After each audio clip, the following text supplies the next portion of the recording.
Lucifer जो है इसका ताल्लुक डायरेक्ट ही 666 के साथ है। 666 की बात हो और मार्क ऑफ बीस्ट की बात हो और लूसीफर का नाम ना आए, ये पॉसिबल नहीं है। लूसीफर जो है वो भी एक ट्रांसलेशन है और इसका हिब्रू जो नाम है वो है हेल या हेलन।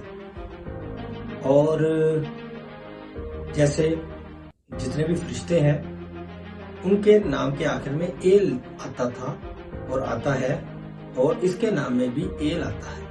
सो लूसीफर जो है वो लैटिन ट्रांसलेशन है और इसका जो असल नाम है वो है हेलन और उसका जो ओरिजिन है वो हलाल है।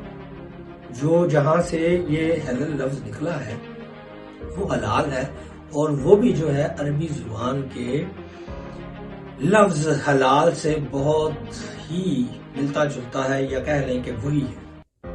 और तस्वीर में आप देख सकते हैं कि ये निशान हमने हर चीज पर जो खाने पीने वाली अशिया है उनके ऊपर हमने देखा है और जब तक ये निशान नहीं है वो चीज बिकती नहीं है। इसमें सच्चाई है या कितनी इसमें ऑथेंटिसिटी है ये आप हमें बताएं कि वाकई ऐसा है या नहीं है।